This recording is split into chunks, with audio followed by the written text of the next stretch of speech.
This lecture looks at the rise of civilization with the birth of the written word, the greatest technology in history, with the Sumerians, followed by the first empire builders with the Akkadians. Now this is the rise of the Bronze Age and metallurgy following the Stone Age, where the primary technology was stone. Now, taking bronze alloy, which is a tin and copper mixture, melting them together, we are able to make weapons and tools that are much harder and stronger than any stone that had been found or was imaginable. This completely changed the shape of warfare, trade, and agriculture in the Middle East, where civilization first rises. Obviously, the tribe or peoples that have the more advanced technologies and weaponry are going to rule a given area. And this is the beginning of the arms race. Now, civilization as we know it is going to emerge in what is known as Mesopotamia, or the Fertile Crescent between the Tigris and Euphrates rivers in modern-day Iraq. We find here that the first civilizations, first the Sumerians, then the Akkadians, Babylonians, and Assyrians, are going to, one after another, rise to prominence and fall from 3200 to 500 BCE. It is going to be at this time where we find we have the rise of civilization, which means large permanent settlements that are going to be fed by farming and herding on a mass scale never before seen in human history. Now, the civilization that is built on the sides of the rivers, the Tigris and Euphrates, are going to be entirely dependent on that water source.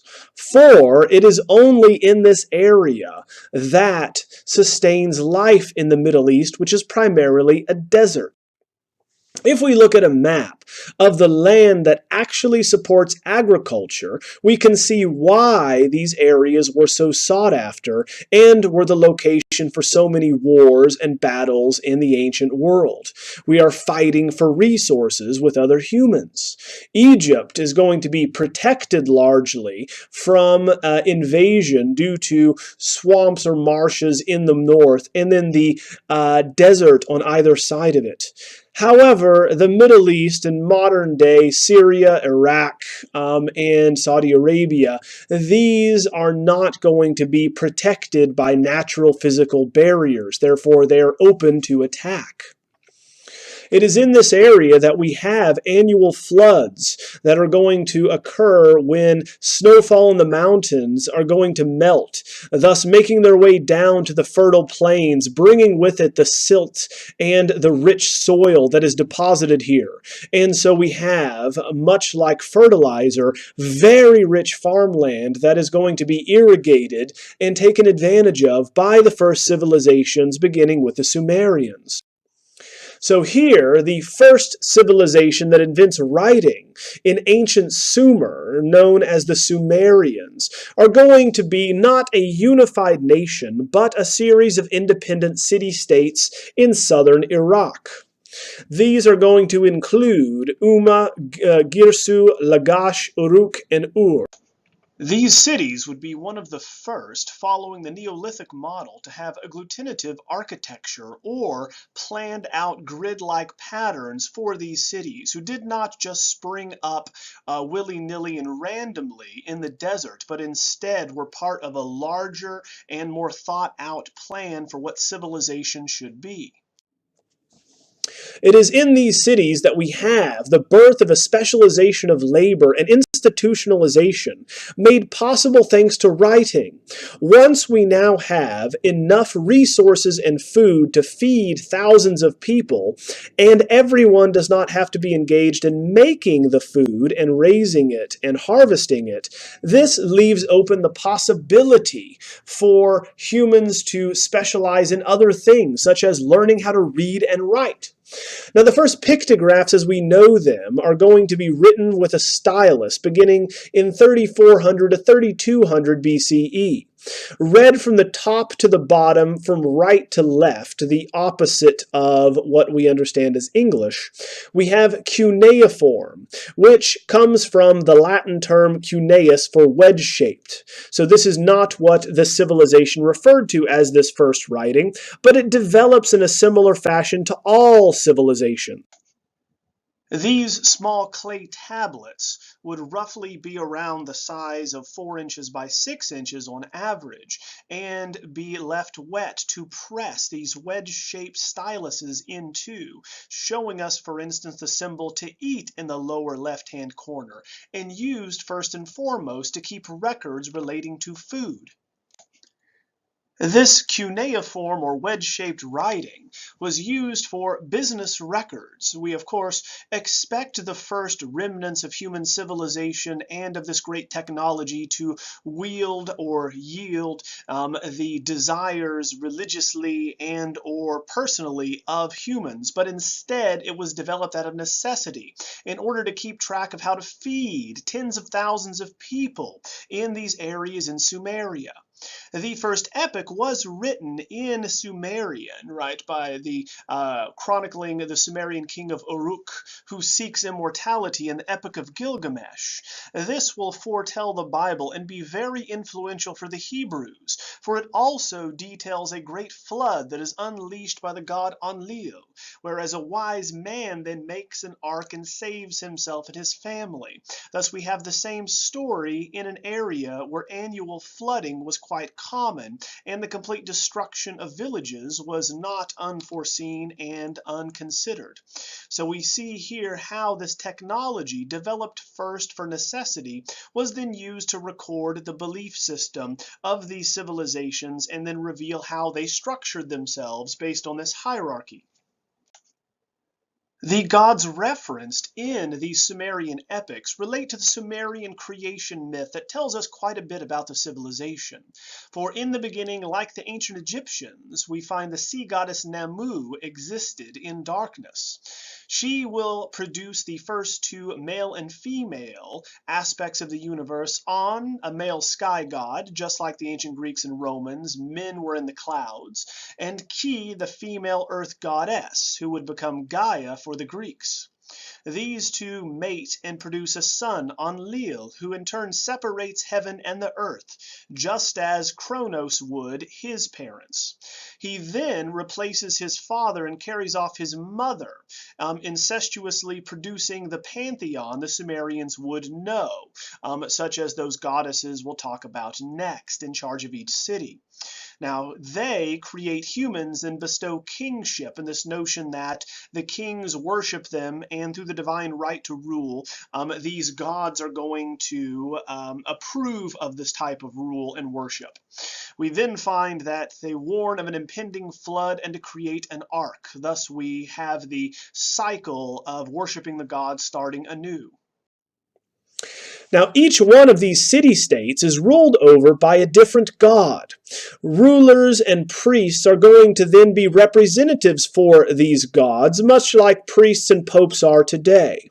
So kingship, it was believed at the time, was set by the gods, divinely ordained, when they cleared the earth with a flood to start a new rule. So even the Sumerians have the flood myth as part of their local lore and legend. Here we have the head of a woman, most likely Inanna, the most important Sumerian female deity that existed, for she was the goddess of love and war.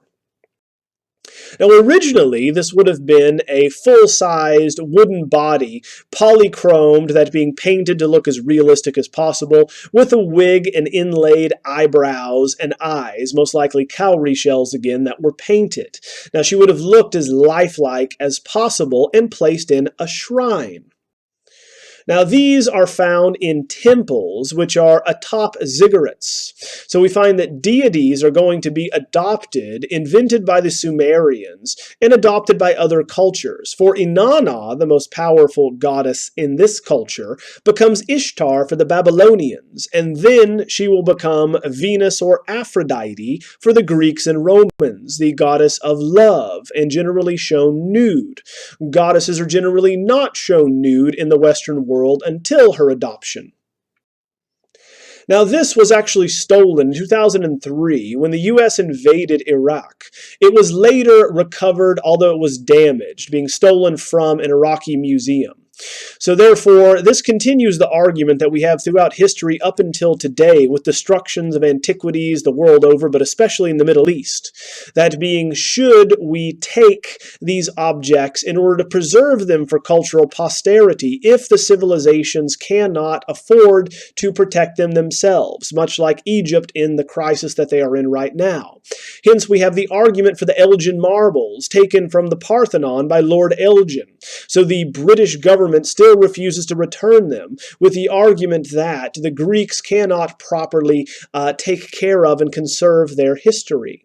The same can be said of the Rosetta Stone taken by Napoleon and in a French museum now. Such goddesses would protect cities, and at the center of these cities we find, figuratively and literally, we have the nucleus, being a temple on top of a ziggurat. Now, Uruk had a population of 40,000 people, quite massive for this time, and these temples were called by the Sumerians the house of the mountain and the bond between the heaven and the earth. So with this 1,000-acre city, we have these temples that are elevated. No matter how massive and devastating a flood would be, the temples would be safe away from them thanks to these elevated ziggurats. Now here we have the so-called White Temple, which would have had a massive ziggurat supporting it, of whitewashed mud brick. Now, throughout the centuries, it has been eroded through floods and rainfall, but originally would have been a very imposing edifice.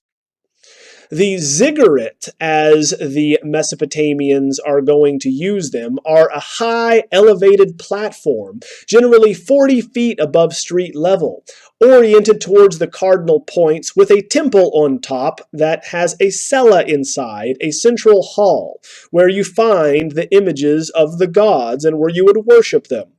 The elevated ziggurat is designed exactly as what you would imagine for, that being as a stairway to heaven, to get us closer to the gods, which were believed to be in the sky by most religions. Now, these temples are referred to as waiting rooms, so not surprisingly, we find in them dozens sometimes of statuettes, of these votive statues worshiping and waiting for the gods. Now, a votive statue is going to be one given in homage or in thanks to a deity. In this case, we find that they generally hold beakers as part of religious rites, and we found many of these beakers or chalices that you would drink ritualistic libations or hallucinogens from while waiting for the gods to appear in this temple. They very often also have inscribed on them one who offers prayers, demonstrating this is what they are for. Very large-eyed figures, always there awaiting the appearance of the god or goddess. And of course, we would not want to anger the gods by not having someone always present praying to them. Here, we have a man and a woman showing the traditional dress in the Middle East that will also be adopted in Egypt. The man wears a long kilt and is shirtless with a long beard. We find that the woman is going to be wearing a dress draped around her left shoulder because they are right-handed, so she would need to tie it with her right hand. We also have a shawl that's going to be thrown over the shoulder as well.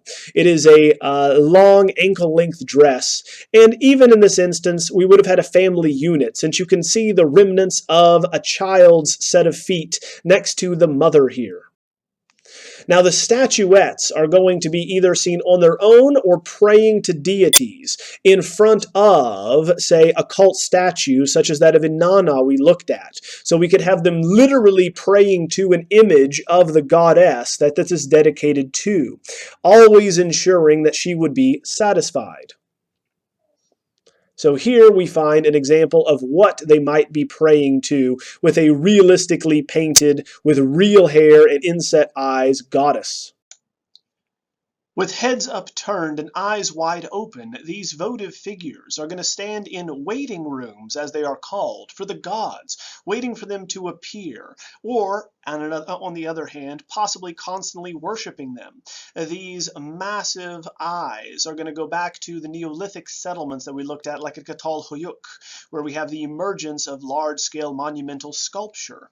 So these are going to be responsible for the upkeep of the temples, these priest kings, and the rituals accorded to the special position of priest that develops and spreads throughout the ancient world. Ones who are going to appease the gods and goddesses, these deities, take on a greater and greater role in society. Thus, as in many other examples, the class of a society in Mesoamerica and Mesopotamia would have your priest king or high priest at the top who speaks for and appeases the gods, whereas you would have a royal family or council directly below him. Nobles, then finally merchants, artisans, and commoners and slaves make up the base of this pyramid, and so it was also in Mesopotamia. We see this in the first great narrative relief with coherent stories here, the work of Vase, found in Uruk, produced between 3200 and 3000 BCE, made of alabaster at 3 feet and a quarter inch tall. Now in the Iraq Museum in Baghdad, we have 3 different registers or friezes, bands running around this vase that show us the organization of the civilization just as the chart I just illustrated it with. So now we know that the kick wheel was invented around 3000 BCE for pottery, and then it was used for transportation as far as wheels are concerned. So we know that this is going to be carved, not made with a pottery wheel, for instance. At the very bottom, we find that agriculture and or wheat is going to begin the series of friezes, on top of which we have cattle. Hence, of course, we need as the basis of civilization agriculture to feed the cattle, to feed man in this way.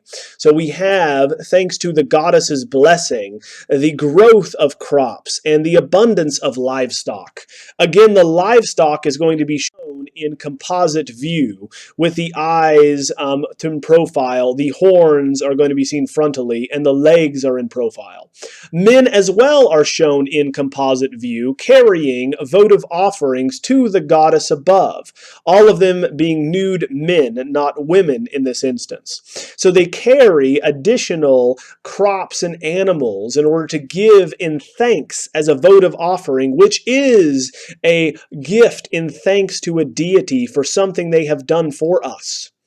Now you find that the men are going to be shown in profile with their legs and arms, but their eyes are shown frontally. Finally, in the top register, we have the gifts presented to Inanna or a priestess, we are unsure, but the hierarchy of scale certainly suggests the relationship to divinity, as we have in the hierarchy of scale, the larger a figure, the more important they are. And this is, of course, the way in which mankind has understood the associations of scale throughout history. More important things will always be shown larger by proportion. Now, we find that behind the goddess, we find figures that are tiny, carrying these ritualistic libations, are going to be propping themselves up on the very beasts that were given to them by the goddess. So here we have a votive offering showing votive offerings, that being it is a gift in gratitude to a god, in this case Inanna. And it is also symbolic of the marriage of the priest king and the goddess. To ensure continued goodwill, the priest in the city would ritualistically marry the goddess annually. Thus, of course, we ensure that through fertility, their consorting is going to ensure that the crops come back and that the goddess is impregnated again. The special status accorded these priest kings responsible for the upkeep of these temples are going to be seen in burials found near the temples that are set up and reserved for those responsible for the maintenance of said temples for generations, the elite and the royal families surrounding them. The excavations in the royal burial site at Ur between 1933 and 34 illustrate the lavishness of their lifestyle. Excavated in their entirety by Sir Leonard Woolley between 1922 and 34, he found 16 so-called royal burials, but 1,800 graves. So we know that more people were buried here than merely royal families. We have attendants, musicians, soldiers, charioteers. These were either sacrificed or buried with the kings wishing to be buried next to their imperial leaders. With them we found harps, lyres, game boards, cups, and jewelry, all of these adornments to clothe them, entertain them, and keep them the way that they had lived in life in the afterlife. Miller has argued in the article that the symbols in the tombs found here relate to the goddess Inanna and her consort Dumuzi.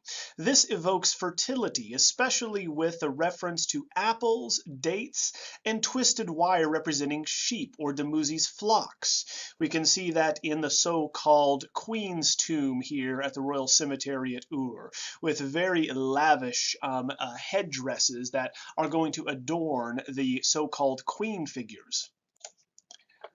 Along with these lavish decorations come what is known at the time as the Standard of Ur, which is now known to be a sounding box, but was believed to be a military standard, or one carried into battle. As with the Workaways, we have a single narrative that's read from left to right, from bottom to top, also illustrating the organization of this culture, from beasts of burden and slaves up to rulers. Now, they thought, given its size and shape, given that it's only 8 inches wide, that it could have been carried on top of a staff as a military standard representing a military unit. But in fact, it's more along the lines of a resonating chamber of a guitar in its function. Now, this is in fact not a standard, it's a music box, but the images shown on it certainly represent war. So on the war side, you have chariots that mow down enemies and captives that are stripped naked before being presented before the king, who is so tall that his head is going to break through the border at the top.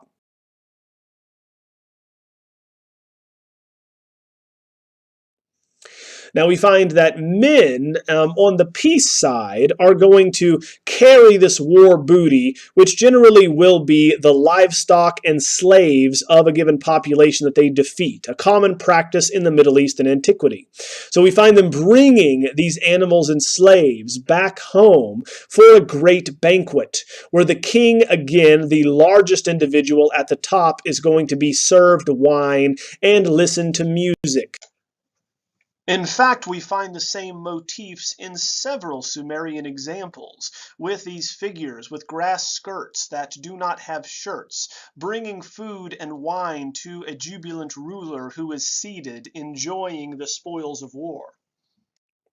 So here we have musicians entertaining the king with a lyre and singers also entertaining them. We cannot identify these individuals because the inscription is absent, but they are dressed as, once again, kings and men of the day. They are shirtless with kilts, and they're going to be seated on thrones with animal legs, very common all the way through ancient Egypt. The instrument which the lyre player holds, remember that the musicians were killed and buried with the king to entertain him in the afterlife. The instrument here is going to be stringed and have a bull's head on it. It just so happens that in the same grave we have the great lyre with a bull's head found. This massive 5 feet 5 inch tall instrument is going to be taller than the average man of the day. Played standing up, this is meant to go with the king to the afterlife to entertain him, and we have the musicians that can play it in the grave with him. Here we're going to find that the bull's head has a beard on it because the massive bull's-headed lyre that we have here in the king's grave shows us how closely the association was between the priest-king and the bull, representing strength and virility. For, of course, bulls were strong, but also there are very few bulls needed to impregnate an entire herd of cattle. Now, showing this strength and relating the anthropomorphic qualities of this bull with the blue hair and beard, we have the swirling beard motif, which if you look closely is actually cascading water with these ripples off to the side, showing how powerful water is, both as a life-giving force and as a destructive one, for it destroyed cities and made those in Mesopotamia fearful of these annual floods as in Egypt, but also provided the sustenance and brought down the silt and these minerals from the mountains, which gave the Fertile Crescent its name because of how much they could grow in this area. On the sounding resonating chamber here as well, we have further representation of the association of the priest king and the afterlife, and more importantly, what the afterlife actually looks like and who is there. Here in the land of the dead, which would relate to the funerary significance of where this would be seen, which is in a grave, we have similar episodes to the Epic of Gilgamesh, where heroic feats are going to accompany fabulous creatures, and the question of whether or not we can gain immortality. The fact that this is in the grave with the king and attendants attests to the belief in the afterlife, showing what happens in the afterlife, where we find that animals act like people, and we have heroes at the top who will be wrestling these two man bulls, just like the man bull lyre on which this is decorated. Below we have a dog with a dagger and a laden table. We have a lion carrying wine, we believe, with a flask. Below them a jackal plays a zither, similar to the stringed instrument which also has a bull's head decorating it, while the bear steadies this instrument. Below you finally have a scorpion man, behind which is a gazelle with goblets, all of which remind us of later medieval bestiaries in which animals act like people, giving us the characteristics of animals taken from Aristotle's Physiognomica, and or the belief that we all have animal traits that can be seen in what animal we look like. Illustrating this notion of humans acting like animals, or animals acting like humans, the anthropomorphic ram here behind the tree of life is one of the more striking objects found at the Royal Cemetery at Ur, coming from the early dynastic period of the 3rd, between 2600 BCE. Here we find the part of pair flanking one another in the great pit of death, if you will. Two of these rams are going to be shown. So we are going to associate them with the afterlife and behaving as such as well, and also carrying on this tradition that gets passed on to Hebrews and Christians of a tree of life. The Greeks also are going to associate these golden trees and magical powers with a golden fleece later on with their story of Jason. But here we can see how the anthropomorphization of animals was very appealing to man at the time for their qualities and characteristics, and help us understand their idea of the afterlife. These were not merely confined to the royal graves at Ur. We see the same heraldic devices on cylinder seals, which are going to be created to seal vessels, as Parada explains. They are invented to roll over wet clay, to seal it to ensure people knew it was not tampered with, much like seals we have today on alcoholic beverages or medications. So these motifs then would spread throughout the known world, through Egypt and to the west, eventually making their way to Greece and very much influencing the Greek peoples there. So here we know that from the 7th millennium until the 3rd dynasty of Ur in 2112 BCE, these fantastical monsters and mythologies were the most common type of decoration before being supplanted by rulers on these seals. And they would be on jugs of wine, beer, olive oil, and others that are traded throughout the known world. Here are some examples of these griffin and human-like creatures that battle one another around the bottles that they adorn.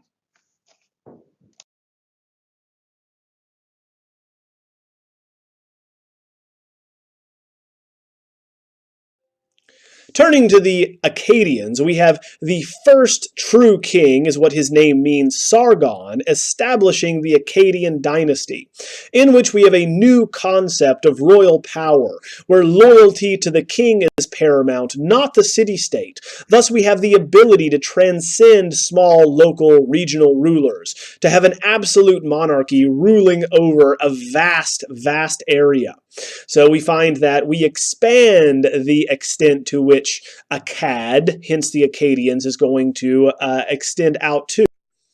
Now, we find that Sargon is going to impose on the people he conquers a terrifying image. And like Moses, early on, he is protected by the gods, hidden in a basket of reeds and sent downriver. He is raised by the gods to protect him, specifically Inanna, who becomes Ishtar for the Babylonians. She, in turn, is going to kill the current king, making him urinate blood and pus from his genitals.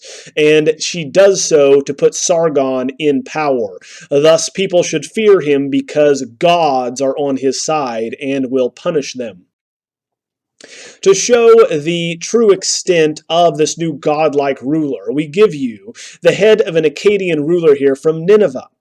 As you can tell, the image is incomplete because the eyes have been mutilated and gouged out, and the beard has been broken off. Now, this is going to attest to the... It is important to note while looking at Akkadian art that while the Epic of Gilgamesh may tell the story of and adventures of the Sumerian king of Uruk, it was in fact written by Akkadians and for Akkadians to justify their new idea of kingship, the idea that a king was a superior being. Having been created by the god Ea and the mother goddess, we find that this counselor man is going to be a special individual created through divinity and given sanction to rule over the lands by the gods. Of absolute monarchy after the fall of the Akkadians. But if we look carefully, we can see the love of patterns combined with careful observation and different textures. Obviously, no one's beard naturally looks like this, and even though we have a middle-aged ruler, we do not have any wrinkles or creases on the face. No crow's feet, no wrinkles around the nasolabial fold. We have a perfect individual that is going to be decorated with perfect patterns. Now, the figure is going to be made by way of lost wax casting and or bronze hollow casting. As we discussed, this is going to be made by way of creating the form you wish to reproduce in another material, in clay generally, covering it in wax, and then burying it in the ground. We then will pour molten bronze into holes that are pre-set or cut, and then pulling it out of the ground once it dries, scraping off the excess material, and polishing it. We then are given here the earliest monumental hollow casting, whereby in the head alone being over a foot tall, we would have had a life-size figure originally. Now, when the Medes sacked Nineveh, this was mutilated as a political statement, which still occurs till this day. Anytime an unpopular ruler is overthrown, their visage is going to be attacked, As in 2003, when Saddam Hussein fell, his statues were torn down and viciously destroyed with hammers and any object that the locals could find. And in other areas of the world, the same can be seen, carrying out the hatred of an individual on their effigy. Now, turning to the victory stele of Naram Sin, we have a relief stele, which is going to be much like what we think of as a tombstone today. It is going to be a flat piece of stone that commemorates an event or marks a grave. One of the first stelae on record to show a specific event or achievement is going to be what we see here with Naram Sin, the grandson of Sargon and of the Akkadians. Technically, when we get to the Egyptians, the Palette of Narmer predates this at 3100 BCE, but this is still one of the earliest examples. Here, the grandson of Sargon, who calls himself the king of the four quarters, shows himself as the ruler of earth and as a god. Now, this chronicles, as is read in the text on the stele, which Naram Sin walks up to with two sons above. This chronicles the victory that he had over the lullaby people. And in the inscriptions, this says he was victorious, and then the second set of inscriptions were added after this was taken as a spoil of war. We find that in presenting Naram Sin and his army versus those he is attacking, it is as though we are comparing order to chaos. His troops are orderly, they are lined up in a phalanx parallel to one another, and are well disciplined. The enemies are going to be cowering and or dying in front of them in a chaotic cacophony. This unification of registers into one is interesting because previously the Akkadians had divided their registers just as the Sumerians had, with these horizontal lines demarcating the base of one scene and the top of another. Now, through hieratic scaling, or the hierarchy of scale, Naram Sin is much larger than his adversaries because he is godlike, hence more important than them. He carries with him an arsenal of weapons, much more than any individual soldier would ever have in the ancient world. He holds a spear, a battle axe, a bow and arrow, all of which would only be carried one example per soldier. Now, this showing his power is also going to be coupled with and parallels the divinity shown in his horned helmet, because horns were associated with priest kings, hence divinity. And this is shown in a composite view, so much like a Viking helmet, it is seen from the front so that you can see there are two horns, while he is shown in profile. Now, the divinity associated with bulls is going to carry on and will be appreciated and worshipped up until this very day. Now, here we have the first time in which horizontal registers are rejected, and we have one entire scene brought together for a single narrative purpose. So a wonderful evolution in a very short amount of time in Mesopotamia. Now, the Akkadian Empire falls in 2180 BCE to the Guti people. The Sumerians then regain control of their small empire and expel the Guti in 2112 BCE. It is here that we have King Ornamu of Ur reintroducing the Sumerian language and sponsoring new building programs. We also find that he introduces a new headdress or crown with overlapping horns that we will see here shortly with the Babylonians and Hammurabi. Part of his building projects is a massive ziggurat, one of the best preserved that we have in the Neo-Sumerian state in the Middle East. Dedicated to the moon goddess Nana, which is called Sin here, not to be mistaken for Inanna, we have the ziggurat, though the temple does not survive. The platform on which it sat does. So here we have a reconstruction with the base of mud brick, 200 feet by 141 feet across. A massive, massive structure, which you can tell from the man standing on it at the left. Now, the stairs leading up to the temple literally show us what this is used for, as an elevator or direct contact or conduit to the heavens. Now, the increased slope of the walls, as the Sumerians learned, prevents the puddles from forming at the top and allowing rainwater to cascade off of the structure. Therefore, it survives intact, whereas the earlier White Temple does not. This revival of the Neo-Sumerian state can be seen in the many votive statues that are going to be commissioned by Gudea. Here, this one produced in 2090 BCE is made of diorite, a very hard stone preferred by the ancient Egyptians. This one is 29 inches tall. Given that it is a votive statue or a gift to a deity in gratitude or thanks, we find that Gudea is going to be the ruler of Lagash, an independent city-state in the region, and he restored many of the temples that had been destroyed or neglected over time or through war, and placed many of these votive statues of himself in each one of them.